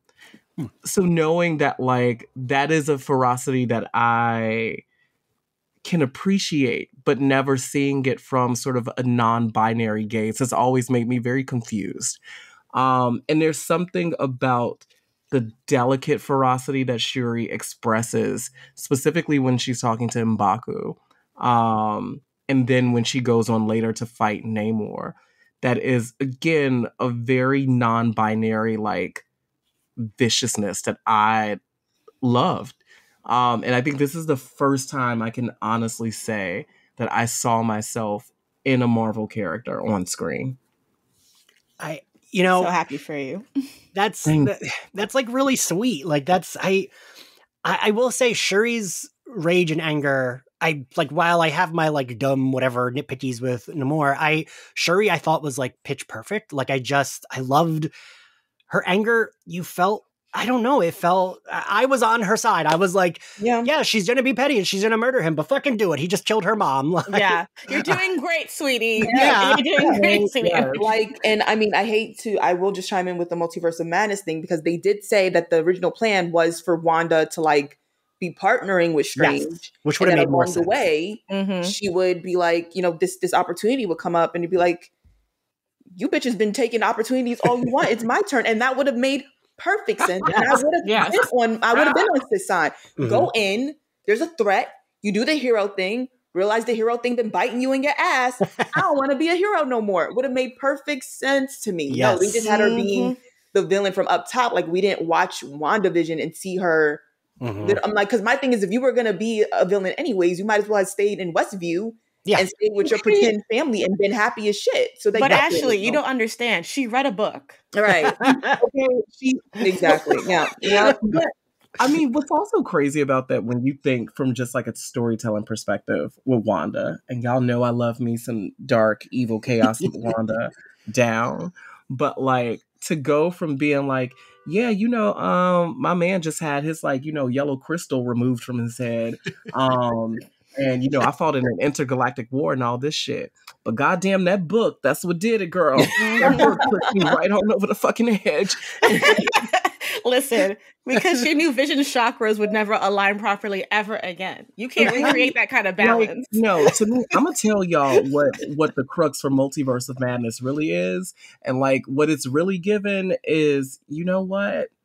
I'm just a suburban mom who got really bored on her her Pinterest board, and I was like, you know what? Let me add a little dark glam to this. Add a little dark eyeshadow or something. It's Halloween. I'm gonna be goth today. Yeah, it's Halloween. Let me call up the good girl Katha and see what she got cooking. Like. I feel like if we start rehashing Multiverse of Madness, then it'll become a whole new show. It'll be a whole new sorry about that. I will just, I will say also the way in which they mirrored the Shuri and Namor fight, the way in which they mirrored T'Challa versus M'Baku, in that we finally get Shuri finally hears from Ramonda. And Ramonda says, show him who you are. The same way she told T'Challa, show them who you are. And in the same way, T'Challa decides to show mercy to M'Baku because his people need him. Shuri shows mercy to Namor because she knows his people needs him. Yeah. I'm sorry, Ashley, but real quick, I know you going on about how merciful she was at the end. But let me just say, for the record, right now, that when Miss Mamas plucked his wings, that shit hurt. I was like, oh, she said, give me a 2-piece fried hard. Okay. I actually had to start trying to make sense. I was like, all right, I remember in X-Men, Angel grew his wings back, so I guess he's not completely fucked, but damn. I was thinking that too. I'm like, will he be able to fly? Like, is that going to be a minute? Between that and then her cooking him for extra 15 seconds in the air fryer, bitch. Yeah. Mm-hmm. Yeah. I was like, what we having down in Wakanda today? We having some Cajun food. Yeah. Yes. All right. She said Wakanda Forever and the shit blew up. And at first I got scared. I took that shit personally. I was like, at first I thought she said, fuck it, I'm taking both of us out. I for a minute was like, oh my God, she said this is it, fuck all of this shit.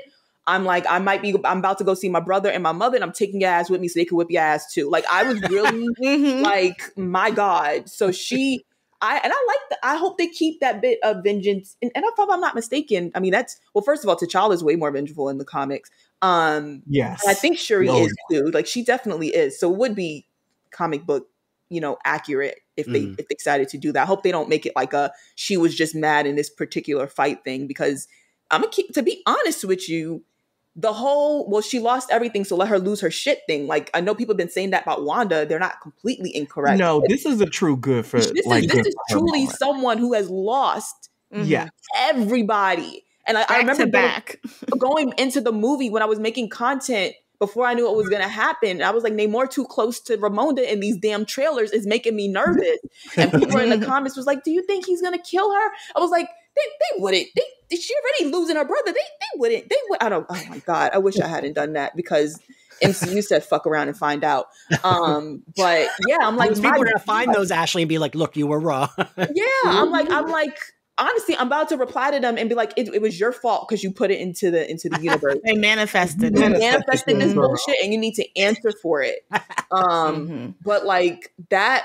She really has lost so much. I think, that tension. I know we get to see her kind of let loose, but like, no, you really are entitled to that vengefulness if you want to hold on to it just a wee bit longer. I wonder if anyone from Multiverse of Madness was like, oh shit, this is, because like I think you're right. Like, her vengeance felt earned. Like, she was fucking mad. We watched it happen. We watched her start grieving, and she's still grieving, and like, I don't know. That's how you write grief, right? Not just like a heel turn of, well, now the character is evil. Like, and I think if we talk about like the issue with Phase, because I've been thinking like, what's the problem with Phase 4? You know, meanwhile, I'm sitting here as a DC fan, just like I'm just happy that I get to be part of the conversation. But I think particularly with Marvel, it's like they don't seem to understand how like making comic series that last and go throughout all these different issues is very different than creating like a media enterprise with this. Like, I don't want to have to watch 7 shows between a movie to understand the thing, which is what you have to do with Wanda. If you don't watch WandaVision, you don't know what the fuck is going on. And it's like, that's not tangible when you're talking about a multi-million-dollar thing where like not everybody's going to do that kind of work. And like, also the thing that I was talking to someone about is like, so when is this shit gonna end? Like, I like, not in a way that I wanted to end or like I'm rooting for it, but kind of like, this is not sustainable. Comic books don't go on for this long a period of time without resetting the status quo. The like limited series for a reason, girl. Yeah, I'm like, they keep wanting to do these, like, we're gonna go on for like a bit. No. Y'all were running out of ideas before y'all even had the X-Men. And you can't even do half the shit that is good for the X-Men because it's already been done, or you pass that so far in the timeline, it wouldn't even make sense no more. So like, are we just gonna be like, fuck it and just do an entirely different world that's all X-Men, which I could live with because I don't really care about the rest of them hoes anyway. I mean, no passengers on the X-plane. So the reason why that kind of entices me a bit is because like at least then the fanboys who have tied themselves so close to these old stories would finally have to just let it go. Like, please go rewatch it on Disney Plus and stop bringing up, well, they used to. We in a whole different new story now. Tony, we got a different Tony Stark here, or we don't have one here at all, or something. That would be like on some level as a fan.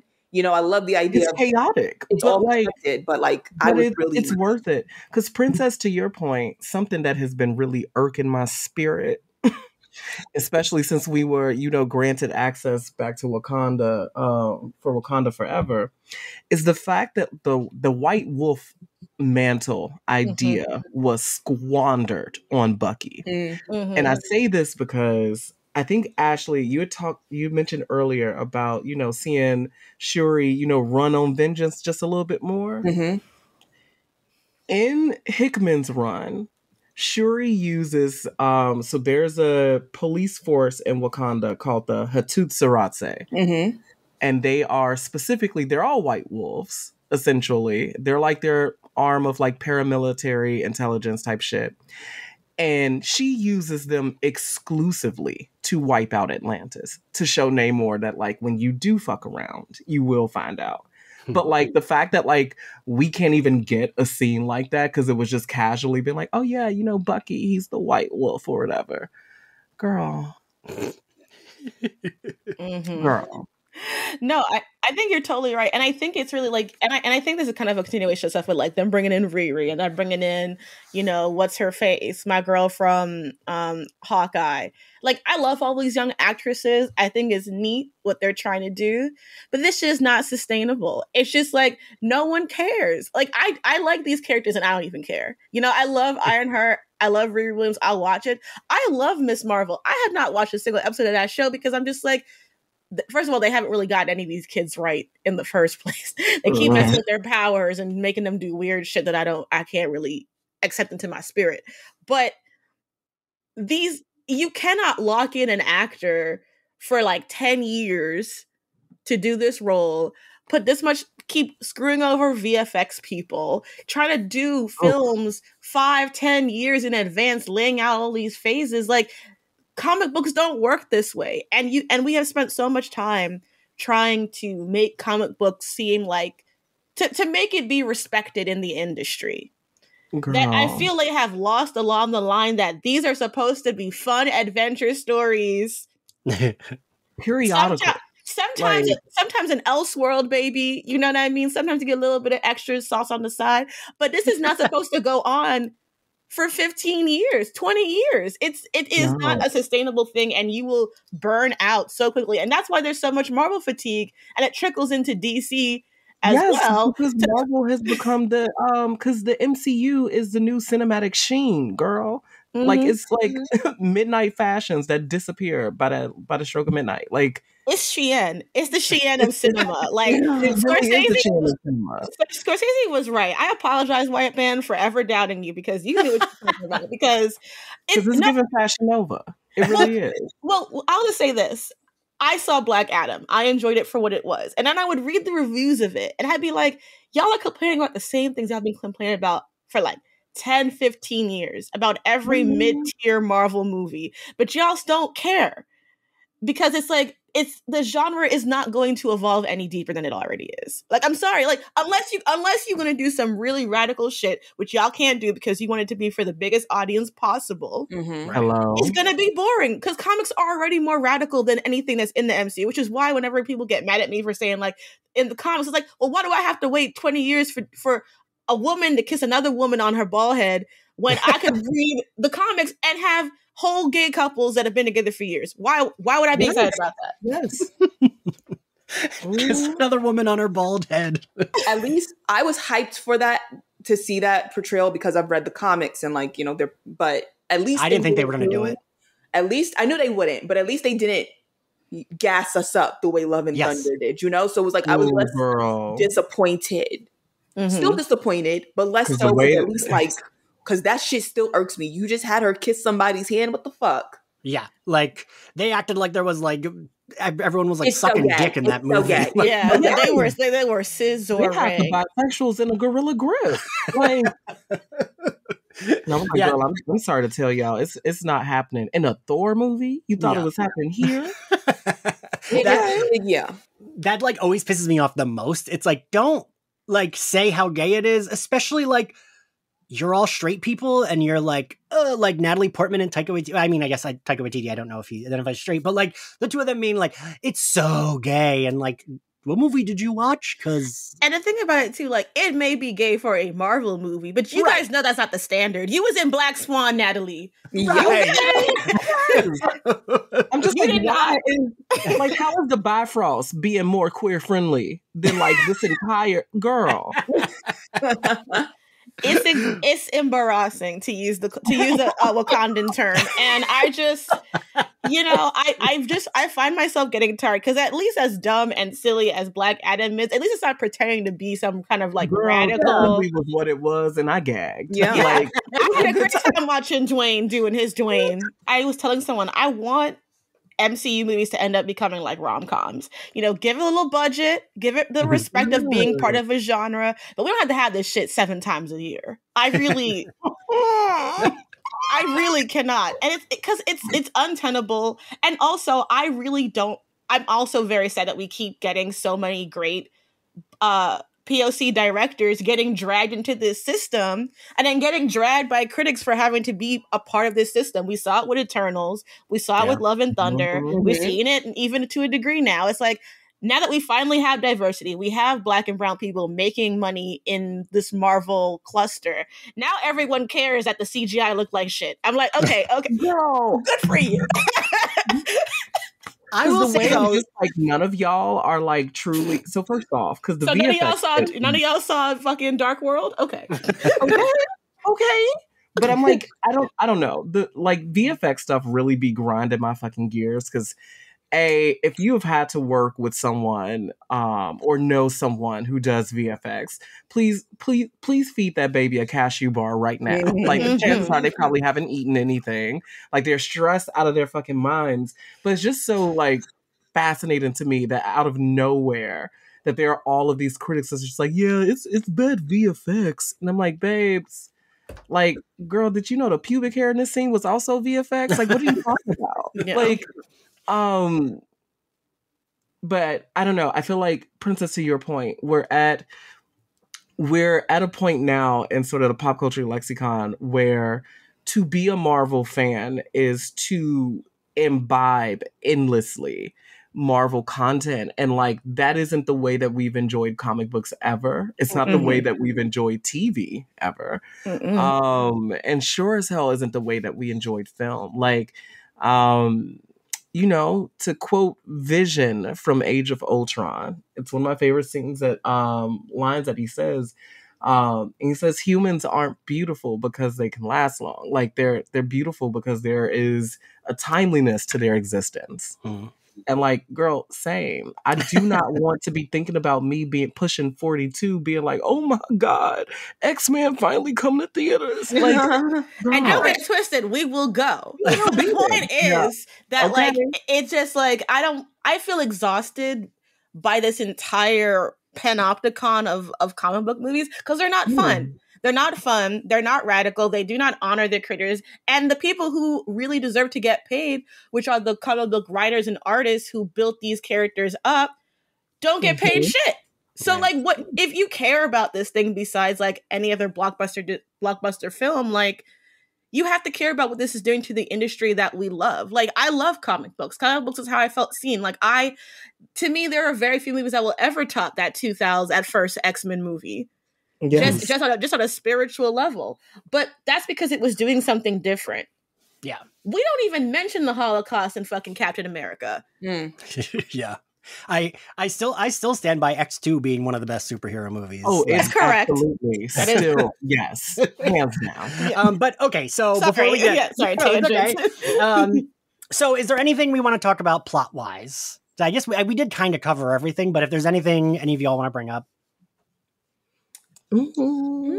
Right? I'm trying to think of something we didn't touch upon, but I feel like we did touch on everything. We could have used a little bit more lighting. Could have used a little bit more lighting in Telecon. Absolutely. I felt like my grandma. I was like, "Ooh, I can't see. Ooh, what? Can we brighten this?" Yeah, they was giving you realistic water moves. They was preparing you for Way of the Water, girl.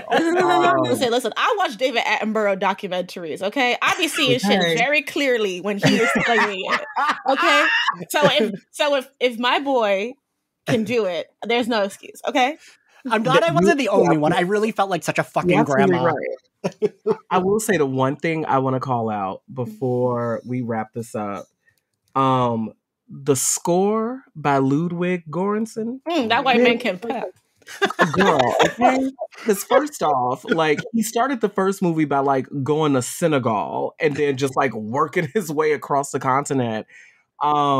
But I think one of the things I loved about this score, and I cannot wait till it's pressed on vinyl, Princess, you know I got you already, girl. Thank you, bro.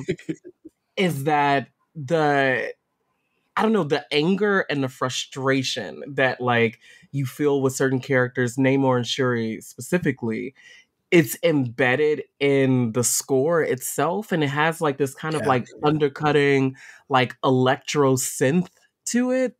And listen, I know the girl's been using synth real heavy because Stranger Things been relying on that shit for like 3 seasons. I get it.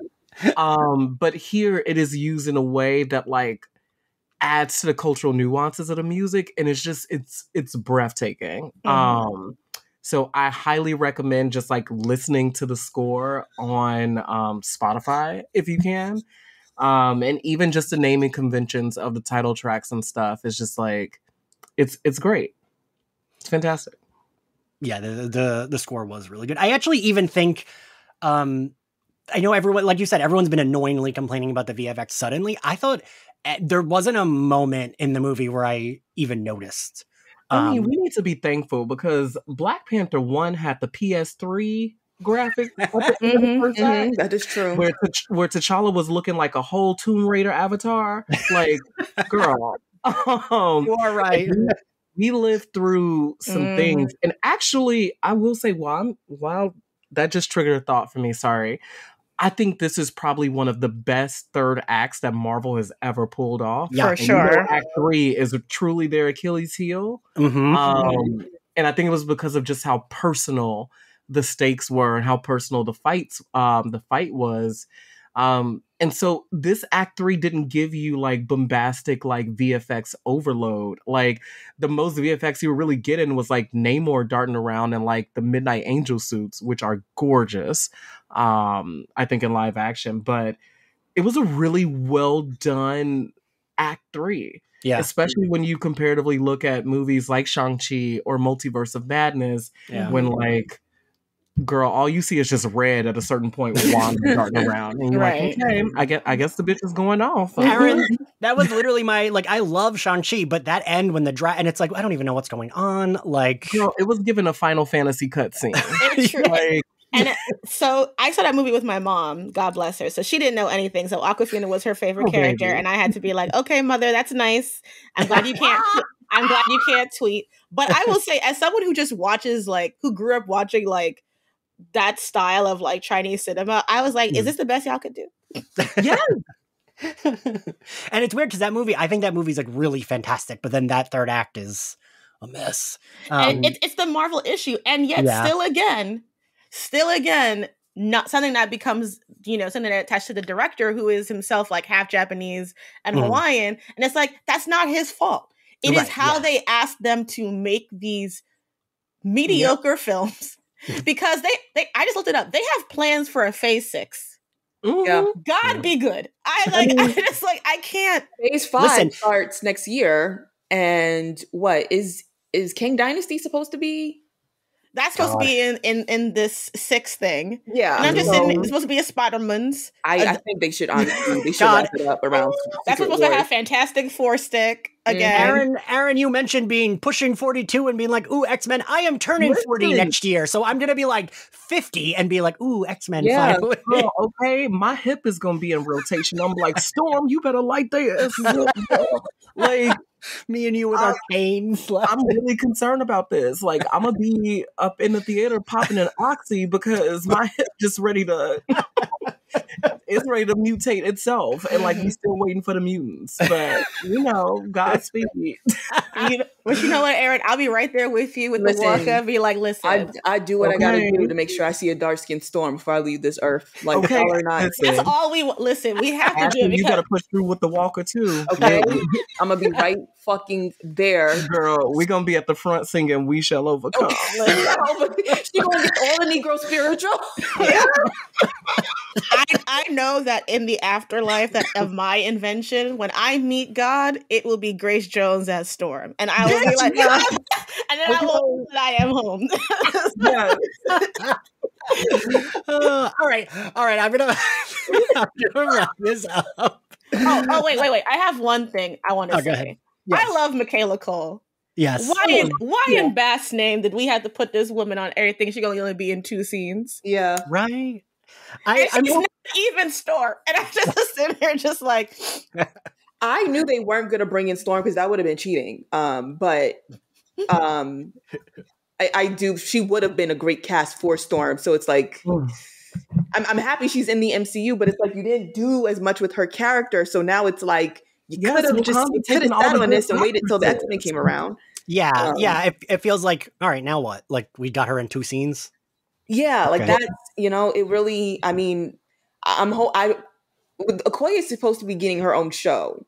And so since Okoye is a Midnight Angel and Michaela Cole's character is as well, hopefully that means Michaela will be in the show. I'm going to manifest that. And that means she'll get more of a more developed storyline in that as well. So that's what I'm going to put out there, because otherwise you had an actress who was very much would have been well casted for Storm and chose to do something else with her. So. And also the right amount of clout for that too, because I feel like that's also one of the things that like obviously is very discerning about casting a Black woman as Storm too, is just making sure that herself is not too big for the mantle. But I'm like, Wakanda instilling all the good actors. Yeah. And it's also a thing where like, I don't even know about the Okoye thing, because like Janai is doing the Michonne spinoff where she's leading it and like everything. So it's like, how much time is she going to have to give to this product? And rightly so, because she's a prime actress, been in 2 major franchises.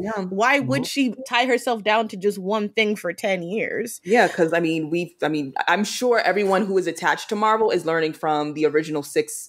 And the fact that they really didn't get to do the projects they wanted to until they left. So it's like no one's trying to do that anymore, which is why I think they're diversifying in the way that they are, which is really honestly setting them up for the MCU, setting them up for failure, because you got 20 different things going on, and somehow they Right. all connect, and you're doing the most to make them connect, but you got so much separate shit going on because, you know, it's like, but I don't blame any of these particular actors for being Right. like, you know, when this check run up, I'll be damned if I'm just posting good. pictures of that time I was on set, you know? Yeah. The one good thing is that there's a possibility that we might get her as Storm anyway, because they already double dipped twice, because they put Gemma was in both Eternals and Captain Marvel. And then Michelle Yeoh was in Shang-Chi and in Guardians 2.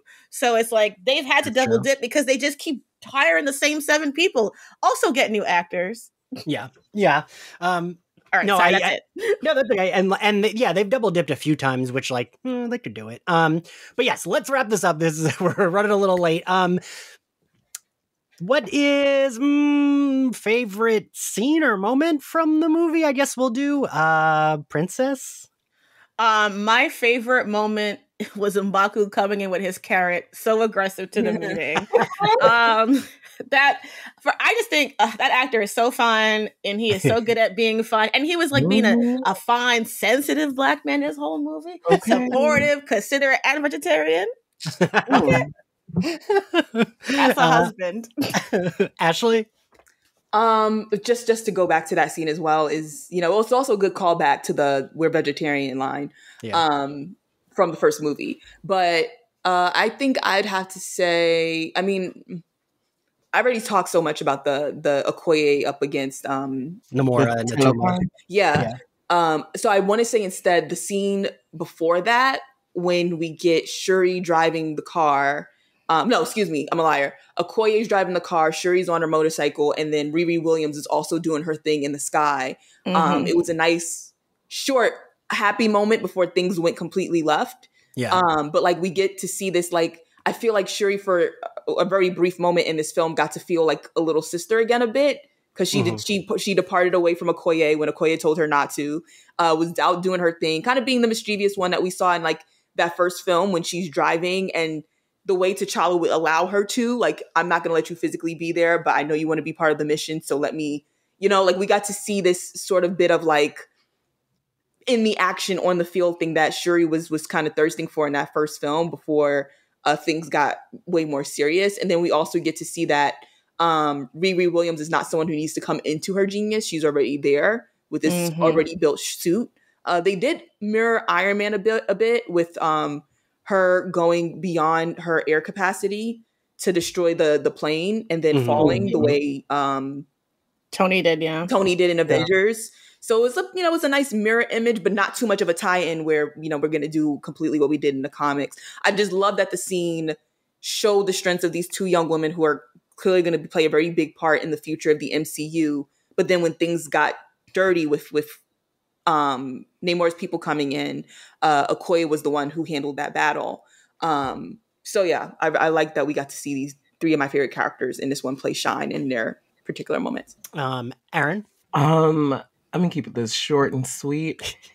I think Shuri's final battle with Namor for me gave me everything. I think something that, like, what I heard repeatedly just sort of in this MCU lexicon that we're sort of examining is I think a lot of female characters aren't necessarily pushed to their limits in terms of not only physically what they can do, but also emotionally how they can express themselves.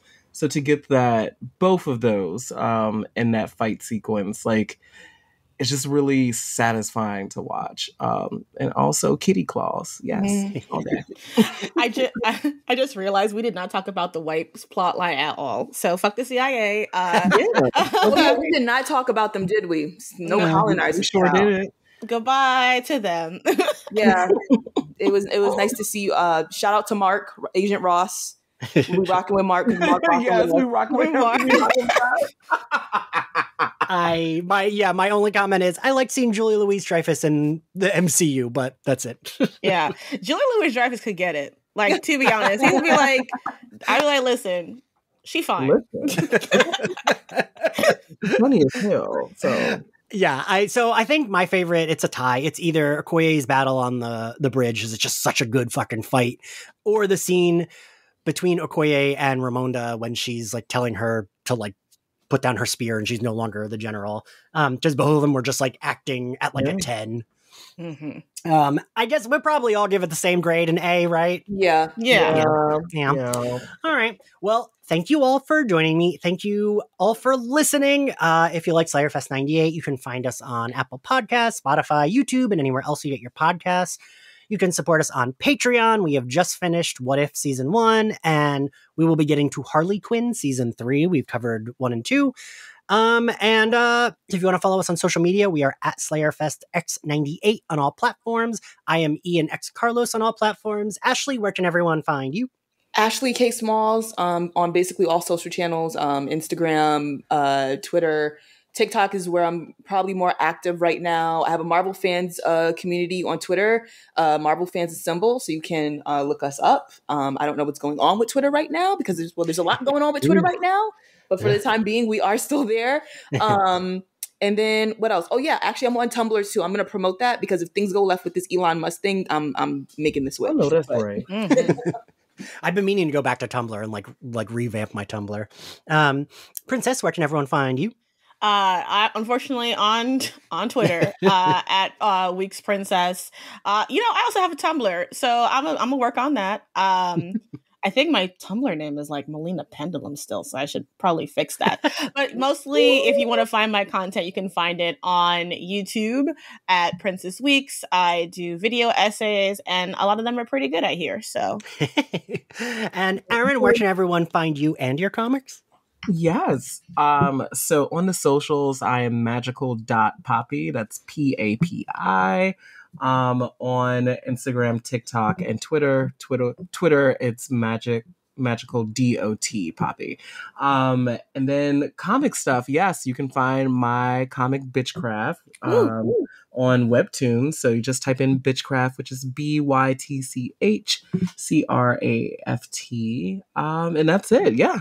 Cool. Well, thank you all for doing this. We'll see you all next time. Bye. Bye. bye.